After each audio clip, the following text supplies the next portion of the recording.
Assalamualaikum warahmatullahi wabarakatuh. Perkenalkan, kami dari kelompok 6, Psikologi Umum 2, kelas B, akan mempresentasikan mengenai motivasi dan emosi. Anggota dari kelompok 6 yaitu Aza Alfia, nomor BP 20 10 32 237, Itza Zaira Arfi 20 10 32 236, Sally Lucianti 20 10 32 20 30, dan Samaratul Kolbi Alia Bagus 20 10 32 20 26. Pengertian dan proses motivasi. Kata motivasi berasal dari bahasa Latin mover, yang berarti gerak atau dorongan untuk bergerak. Dalam bahasa Indonesia, motivasi berasal dari kata motif yang berarti usaha yang mendorong seseorang melakukan suatu tindakan. Motivasi adalah suatu dorongan dari dalam maupun luar yang mengakibatkan seseorang berusaha memenuhi tujuan yang ingin dicapai. Selain itu, menurut Wilcox, motivasi adalah proses di mana seseorang diarahkan dan didorong untuk berusaha mencapai hal-hal yang ingin digapai. Dapat disimpulkan bahwa motivasi adalah sebuah proses di mana manusia didorong untuk melakukan usaha demi mencapai tujuan-tujuan tertentu. Menurut tema Luru, proses motivasi timbul karena adanya 3 elemen, yaitu kebutuhan, dorongan, dan insentif. Ketiga elemen itu saling berkaitan dan saling mempengaruhi satu sama lain. Berikut adalah penjelasan ketiga elemen tersebut. Yang pertama yaitu kebutuhan. Kebutuhan itu adalah suatu hal yang tidak dimiliki, sehingga perlu dipenuhi. Dalam pengertian keseimbangan, kebutuhan tercipta apabila terjadi ketidakseimbangan yang bersifat fisiologis atau psikologis. Yang kedua yaitu dorongan. Dorongan yaitu keinginan seseorang untuk berusaha memenuhi suatu kebutuhan. Dorongan tersebut berorientasi pada tindakan untuk mencapai tujuan. Misalnya, dorongan untuk belajar agar bisa mencapai nilai yang tinggi. Yang ketiga yaitu insentif. Insentif adalah segala sesuatu yang akan memenuhi kebutuhan dan akan mengurangi dorongan. Jadi, pencapaian suatu tujuan akan mengembalikan ketidakseimbangan menjadi keseimbangan yang bersifat fisiologis dan psikologis. Motivasi intrinsik dan motivasi ekstrinsik. Motivasi terdiri atas 2 jenis, yaitu intrinsik dan ekstrinsik. Menurut Sumarni, motivasi intrinsik adalah motivasi yang timbul dari dalam diri seseorang, sehingga tidak membutuhkan rangsangan dari luar. Contoh dari motivasi intrinsik yaitu seseorang yang rajin belajar untuk mencapai perguruan tinggi yang diinginkan. Biasanya, motivasi intrinsik timbul karena orang tersebut merasa tertarik dan menikmati hal yang dia lakukan. Motivasi ekstrinsik adalah motivasi yang timbul dari faktor-faktor luar pribadi seseorang. Faktor-faktor luar tersebut bisa jadi orang tua, guru, atau bahkan teman. Pada umumnya, motivasi ini dilakukan karena akan mendapatkan imbalan, pujian, atau bahkan hukuman. Contoh dari motivasi ekstrinsik yaitu anak termotivasi rajin belajar agar juara kelas demi mendapatkan hadiah dari orang tuanya. Pendekatan dan teori untuk memahami motivasi. Pertama, instincts and the evolutionary approach. Pendekatan insting merupakan pola perilaku bawaan sejak manusia lahir. Hal ini pun tidak jauh berbeda dengan hewan, karena hewan juga memiliki insting. Pendekatan ini memiliki kekurangan, yaitu tidak dapat menjelaskan perilaku manusia, hanya bisa menggambarkan saja. Hal inilah yang membuat pendekatan ini memudar seiring perkembangan zaman. Walaupun begitu, idenya yang menganggap bahwa perilaku manusia dikendalikan oleh faktor keturunan masih eksistensi sampai saat ini. Yang kedua, drive reduction theory. Teori pengurangan dorongan beranggapan bahwa ketika seseorang mengalami ketegangan karena kebutuhan dan gairah, muncul tindakan seseorang untuk mengurangi ketegangan tersebut. Tujuan dari pengurangan ketegangan tersebut adalah homeostatis, yaitu kecenderungan mempertahankan keseimbangan tubuh. Dalam teori ini, terdapat 2 jenis penggerak, yaitu primary drives dan secondary drives. Primary drives dikaitkan dengan kebutuhan kelangsungan hidup secara biologis, seperti haus dan lapar. Secondary drives dikaitkan dengan anggapan bahwa dari pengalaman pembelajaran akan mendatangkan kebutuhan seperti membutuhkan uang. Kekurangan teori ini yaitu tidak menjelaskan semua motivasi manusia. Yang ketiga yaitu McClellan Theory, Affiliation, Power, and Achievement Needs. Menurut Ciccarelli, dalam teori ini disebutkan bahwa ada 3 kebutuhan psikologis yang dimiliki manusia, yaitu affiliation, power, dan achievement needs. Berikut ini adalah penjelasannya. Yang pertama, need for achievement. Kebutuhan yang melibatkan keinginan kuat untuk berhasil dalam mencapai tujuan, tidak hanya yang realistis, tetapi juga yang menantang. Yang kedua yaitu need for affiliation, keinginan untuk memiliki interaksi sosial dan hubungan yang baik dengan orang lain, serta keinginan untuk dihormati oleh orang lain. Yang ketiga yaitu need for power, kebutuhan untuk menguasai orang lain, mempengaruhi mereka, dan berdampak pada mereka. Status dan prestige penting bagi orang-orang yang memiliki kebutuhan ini. Yang keempat yaitu humanistic approach. Menurut Rahman, pada pendekatan humanistik, teori yang berkaitan dengan motivasi adalah hierarki kebutuhan yang dimiliki oleh Abraham Maslow. Menurut teori ini, terdapat 5 kebutuhan manusia, yaitu yang pertama, kebutuhan fisiologis. Kebutuhan fisiologis ini merupakan kebutuhan dasar yang berkaitan dengan kebutuhan biologis yang dimiliki manusia. Contohnya kebutuhan akan udara, air, makan, maupun minum. Yang kedua yaitu kebutuhan keamanan. Kebutuhan yang timbul karena seseorang membutuhkan perlindungan, baik dari bahaya fisik maupun emosional. Kebutuhan ini meliputi kebutuhan akan perlindungan, keamanan, keteraturan, dan rasa takut. Yang ketiga yaitu kebutuhan cinta dan kasih sayang. Kebutuhan yang meliputi kebutuhan memiliki teman baik, keintiman, kasih sayang, dan cinta. Yang keempat yaitu kebutuhan harga diri, yaitu kebutuhan yang meliputi kebutuhan akan penghargaan, status, kemandirian, prestasi, dan penguasaan. Dan yang kelima yaitu kebutuhan aktualisasi diri, kebutuhan yang meliputi kebutuhan untuk merealisasikan potensi diri. Maslow mengusulkan hierarki kebutuhan dimulai dengan kebutuhan fisiologis dasar dan diakhiri dengan kebutuhan yang paling akhir, yaitu kebutuhan aktualisasi diri. Kebutuhan yang lebih mendasar harus dipenuhi terlebih dahulu sebelum kebutuhan yang lebih tinggi dapat terpenuhi. Yang kelima yaitu arousal approach, need for stimulation. Pendekatan ini beranggapan bahwa manusia memiliki tingkat level tertentu dalam mencapai suatu motivasi. Motivasi seseorang dipertahankan pada suatu level dengan meningkatkan atau menurunkan rangsangan. Contohnya, ketika seseorang memiliki tugas yang mudah, motivasi untuk menyelesaikan tugas itu pun tak terlalu tinggi karena ia menggampangkan tugas tersebut. Sebaliknya, ketika seseorang memiliki tugas yang sulit, motivasi untuk menyelesaikan tugas itu pun tinggi. Yang keenam yaitu incentive approach to motivation. Pada pendekatan intensif, seseorang termotivasi melakukan sesuatu bila ada keuntungan yang akan ia dapatkan. Dapat dikatakan bahwa pada pendekatan ini, motivasi muncul karena adanya stimulus eksternal. Misalnya, seseorang mengikuti webinar karena ingin mendapatkan sertifikat dan relasi baru.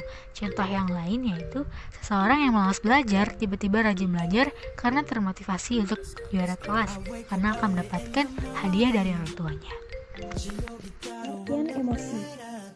Emosi berasal dari bahasa Latin mover yang artinya bergerak atau menggerakkan, serta diberi awalan i menjadi e-mover yang berarti bergerak menjauh. Emosi dikatakan sebagai reaksi tubuh dalam menghadapi sesuatu yang sifat dan intensitasnya berkaitan dengan persepsi masing-masing. Serta menurut Hadassah, ia mengartikan emosi sebagai reaksi wajah dan tubuh atas apa yang dialami, seperti wajah yang bersemu. Beberapa pendapat para ahli, seperti Indari, menyebutkan bahwa emosi adalah perasaan batin yang dimiliki seseorang akibat stimulus yang dapat menimbulkan gejala-gejala tertentu seperti takut, marah, cemburu, dan lainnya. Sedangkan Timotius berpendapat emosi adalah bermacam-macam reaksi yang didapatkan setelah mendapatkan rangsangan-rangsangan dari dalam maupun luar. Jadi, dapat disimpulkan bahwa emosi adalah perasaan yang dirasakan seseorang akibat rangsangan dari luar maupun dalam diri yang dapat menimbulkan reaksi-reaksi tertentu. Macam-macam emosi. Seringkali kita mengartikan emosi itu sebagai hal yang negatif. Namun, secara umum, emosi itu terbagi menjadi dua, yaitu emosi positif dan negatif. Salah satu contoh emosi positif ialah rasa senang dan bahagia, dan contoh dari emosi negatif yaitu marah dan sedih. Ada pula emosi primer dan sekunder, di mana emosi primer yaitu emosi yang terbentuk atau dibawa sejak lahir seperti emosi-emosi yang umum seperti takut, jijik, ataupun senang. Sedangkan emosi sekunder meliputi semua emosi yang mengikuti perkembangan budaya dan berkembang secara bertahap. Emosi dapat pula dikelompokkan menjadi dua bagian, yaitu emosi sensoris dan emosi psikis. Emosi sensoris berasal dari rangsangan luar terhadap tubuh seperti rasa dingin, lelah, dan sakit. Sedangkan emosi psikis merupakan emosi yang disebabkan oleh kondisi kejiwaan. Contohnya seperti perasaan intelektual, perasaan sosial, perasaan susila, perasaan keindahan, dan perasaan ketuhanan. Beberapa ciri-ciri dari emosi yaitu daripada sifat psikologis lainnya, emosi lebih bersifat subjektif. Yang kedua, bersifat fluktuatif atau tidak tetap. Dan yang ketiga, banyak bersangkutan dengan peristiwa pengenalan panca indera. Fungsi emosi. Dalam Jalaluddin, Coleman dan Hammond menyatakan ada 4 fungsi dari emosi. Yang pertama, pembangkit energi. Dengan emosi, manusia dapat membangkitkan energi atau mendorong suatu tindakan. Contohnya seperti rasa iri yang mendorong kita untuk melakukan sesuatu untuk menandingi orang lain. Yang kedua, pembawa informasi. Kita dapat mengetahui kondisi tubuh kita dengan emosi, seperti perasaan sedih saat kehilangan seseorang, berarti kita tidak suka kehilangannya dan kadang berdampak ke nafsu makan. Yang ketiga, komunikasi intrapersonal dan interpersonal. Seperti orang yang berpidato, pesannya akan disampaikan bila menggunakan emosi yang sesuai. Dan yang terakhir, informasi mengenai keberhasilan yang dicapai. Ketika kita menang, di sebuah perlombaan, jantung kita berdegup lebih cepat karena merasakan kebahagiaan. Selanjutnya, teori emosi. Yang pertama, James Lange Theory of Emotion. Menurut teori ini, emosi adalah hasil persepsi seseorang akibat perubahan-perubahan yang terjadi oleh rangsangan yang datang dari luar. Teori ini mengatakan bahwa reaksi fisiologis mengarah pada pelabelan emosi. Contohnya, pada saat seseorang dikejar anjing, ia berlari dengan sangat kencang dan jantungnya pun berdebar sangat kencang. Karena disertai debaran jantung, maka timbullah emosi takut. Namun, teori ini mengatakan bukan karena takut kita berlari dan berdebar kencang. Karena jantung yang berdebar kencanglah saat berlari kita menjadi takut. Kesimpulannya dalam teori ini, emosi itu muncul akibat rangsangan yang terjadi dalam tubuh kita secara fisiologis berdasarkan persepsi masing-masing. Yang kedua, teori Cannon-Burt Theory of Emotion. Teori di mana reaksi fisiologis dan emosi diasumsikan terjadi pada saat yang bersamaan. Psikolog dari Amerika Serikat, Walter Bradford Cannon, menentang teori James Lange sebelumnya, disertai dengan dukungan dari Philip Barr yang melakukan penelitian. Menurutnya, emosi dihasilkan dari stimulus luar, kemudian stimulus inilah yang mengaktifkan hipotalamus. Hipotalamus mengirim output ke dua arah, yaitu organ dalam tubuh dan otot-otot eksternal untuk tubuh berekspresi. Selain itu, mengirim ke korteks cerebral di mana pola diterima sebagai emosi yang dirasakan. Namun, walaupun aktivitas otak bagian bawah ini terlibat dengan ekspresi dan emosi, tak dapat dipastikan bahwa kegiatan inilah yang mendasari proses dari emosi. Selanjutnya, Schachter, Singer, and Cognitive Arousal Theory of Emotion. Teori ini dikembangkan oleh Stanley Schachter dan Jerome Singer. The Factor Theory of Emotion merupakan sebutan lain dari teori ini, karena menjelaskan bahwa emosi itu terjadi karena dua faktor, yaitu perubahan fisiologis dan interpretasi kognitif. Teori ini beranggapan bahwa hal pertama yang dirasakan individu adalah mengalami emosi. Setelah itu, muncullah perubahan-perubahan yang ada pada dirinya. Teori ini memiliki kritikan, karena tidak selamanya orang terpengaruh pada tingkah laku orang lain atau rangsangan lain dari pengalaman sehari-hari. Contoh dari teori ini adalah, pada saat seseorang merasakan adanya emosi kesedihan, lalu direspon otak, dan hal itu akan membuat munculnya tindakan seperti menangis, lemas, dan sebagainya. Menurut Atkinson, 1999, pengalaman emosional sangatlah rumit dan tidak semudah yang dijelaskan teori Schachter-Singer. Yang tepat di sini adalah pengalaman emosi itu dipengaruhi oleh faktor kognitif, namun ada faktor lain juga yang mempengaruhinya. Selanjutnya, facial feedback hypothesis. Teori emosi yang mengasumsikan bahwa ekspresi wajah memberikan umpan balik kepada otak mengenai emosi yang diungkapkan, yang pada gilirannya menyebabkan dan mengintensifkan emosi. Maksudnya, ekspresi wajah menggambarkan emosi yang sedang kita alami. Contohnya, tersenyum lebar berarti sedang bahagia. Dengan berkembangnya zaman, teori ini juga mengungkapkan bahwa ekspresi wajah juga dapat menyebabkan perubahan emosi itu sendiri. Selanjutnya, Lazarus and the Cognitive Mediational Theory. Teori ini mengungkapkan bahwa stimulus harus ditafsirkan oleh seseorang untuk menghasilkan respon fisik dan reaksi emosional. Maksudnya, emosi yang dirasakan merupakan hasil persepsi kita pada informasi yang berasal dari lingkungan dan dari dalam tubuh. Dalam hal ini dapat dikatakan, jikalau kita mengalami kejadian yang sama, bisa jadi emosi yang kita punya berbeda dengan orang lain. Misalnya ketika kita menganggap sebuah film lucu hingga kita tertawa, bisa jadi orang lain menganggapnya biasa saja. Selanjutnya, kematangan emosi. Menurut Chaplin, kematangan emosi ialah kondisi di mana emosional seseorang sudah mencapai tingkat kedewasaan dan tidak lagi memperlihatkan emosional seperti yang ada pada anak-anak. Kematangan itu tidak dapat dikatakan faktor keturunan, karena melalui proses perkembangan yang kompleks mulai dari lahir yang menimbulkan pola tingkah laku tertentu terhadap individu dalam bentuk dan waktu tertentu.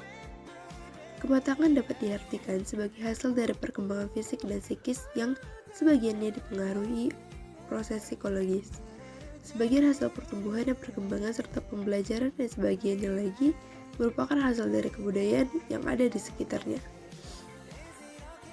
Harlock menyatakan petunjuk dari kematangan emosional seseorang itu ditunjukkan saat ia akan menentukan suatu tindakan. Apakah ia menggunakan logika sebelum emosionalnya? Apakah ia tak menunjukkan emosional layaknya anak-anak? Atau apakah ia sudah memiliki emosi yang stabil dan tidak berubah drastis dari suatu emosi ke emosi lainnya, yang menunjukkan bahwa ia mampu mengontrol emosinya? Ia juga memaparkan kriteria seorang remaja yang telah matang dalam emosinya. Yang pertama, bisa mengontrol emosinya dan terarah. Ia tak meledakkan emosinya begitu saja atau mampu mengontrolnya dan bersikap sesuai dengan yang diterima lingkungan sosial. Misalnya ketika ada yang memancing emosinya, ia terlebih dahulu memikirkan apa yang seharusnya ia lakukan, tidak langsung mengutarakan emosi yang ada di dalam benaknya. Yang kedua, stabilitas emosi yang tidak berubah-ubah secara drastis dari satu periode ke periode lainnya. Misalnya, ketika seseorang merasakan bahagia dan mengungkapkannya dengan tertawa, lalu tiba-tiba berubah begitu saja menjadi mood buruk dan menjadi murung. Yang ketiga, bersikap kritis terhadap segala situasi dengan pertimbangan yang matang. Ia memikirkan terlebih dahulu apa tindakan yang seharusnya ia ambil. Yang keempat, kemampuan menggunakan katarsis mental, yaitu menggunakan dan menyalurkan emosi yang tidak timbul. Sekian yang dapat disampaikan dari kelompok 6. Bila ada salah dan janggal, kami memohon maaf. Kepada Allah, kami memohon ampunan. Semoga ilmu yang disampaikan dapat bermanfaat dan berguna untuk kedepannya. Wabillahi taufik wal hidayah. Assalamualaikum warahmatullahi wabarakatuh.